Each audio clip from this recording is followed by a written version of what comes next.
Joining me now is writer and broadcaster Esther Krakue. Esther, Harry's case against the Home Office is back in the courts. What's the update? Yes, so Prince Harry's appeal to have his originally dismissed case against the Home Office to return his police protection, his state-funded police protection, has been approved. So he's now allowed to appeal it. This review was done by Lord Justice Bean, who said that there were two grounds where the prince had a plausible case of success. So the two grounds were mainly that REVEC, which is the committee in charge of security for royals and VIP people, that is basically an offshoot of the Home Office, may not have followed their own written policy. And the second was that the justice in charge of the original case may have erred by saying that Prince Harry wasn't comparable in status to other VIP members. Now, of course, time has passed since this case was originally filed, and the problem is the fact that Prince Harry has been able to return to the UK and has been able to stay at hotels and has been able to go out and about with his own private security. That might suggest that actually, because he can do that, the judge in charge of the original case was not actually faulty by saying he can't compare his status. That's like saying Prince William can stay at a hotel here in the UK with private security. Of course, he cannot do that. And so the status of working royals and members of the royal family that are actually active and about doing their duties cannot be compared to that of Prince Harry, who is primarily based in the US and who comes and goes as he pleases.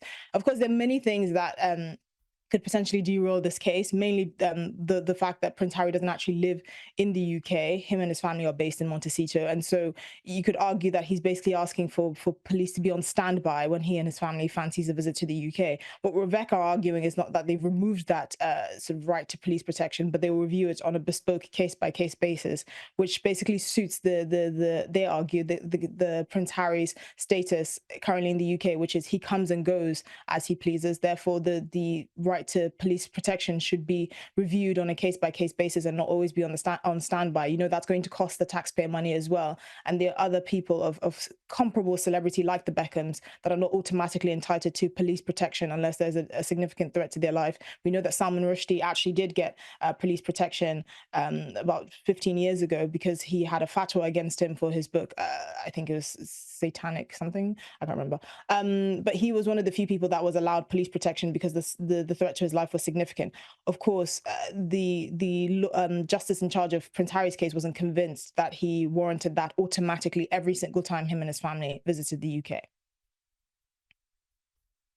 And still on the Sussexes, a report this week that Meghan has kind of moved on from the family drama, but Harry hasn't. And as you'd suspect, it's his family. But what do you think that means for the Sussexes going forward? I suspect there might be some sort of tension. Of course, I don't think Meghan is unsympathetic to Prince Harry. He spent his whole life as a working royal, and he was always in that fold. Britain is his home, and for him to leave it and only sort of come back sporadically, for his children to not be able to come and take part in what he considers a part of their heritage, I suppose is quite painful for him. And obviously, Meghan didn't grow up in the royal family. She doesn't have those deep ties. I believe that what wounded Prince Harry the most was having to give up his military titles and all the things that have come with his years of service as a working member of the royal family, but also as a soldier. Now, of course, Meghan is not known for having a stellar relationship with her broader family. I believe the only people and members of her family she still has any sort of significant relationship with are her mother and her cousin. On her father's side of the family, it's completely a non-starter. So you can somewhat understand that Meghan wouldn't have the same sort of feelings about sort of Harry's departure from the royal family more broadly and the UK and what that would do to him. I don't know the extent, and no one really knows the extent to which this has caused strain on their marriage. Of course, Prince Harry has been in the US for 4 years now. I know as a child it's not easy to move to a different country, but as an adult it's certainly not easy, particularly on behalf of your family, when you feel like you were forced out of a role that you seemingly loved. But the extent to which this has caused problems in their marriage, we don't yet know. There have been rumors that Meghan is probably not keen on returning to the UK for obvious reasons. She's not very well loved here by the majority of the public. But again, we don't know. This is all speculation. This might actually, the marriage might actually be a way for Harry to cope from his departure from Britain and the royal family more broadly. We don't know, but we can see how that would cause a strain. And as a corollary to that, quite the statement from royal commentator Angela Levin that Harry's terrified that Meghan would leave him. I mean, no one wants to see a relationship split, and particularly when kids are involved. And what's your view on that comment? I think that's not based in any sort of reality. Again, like I said, we don't know any of this.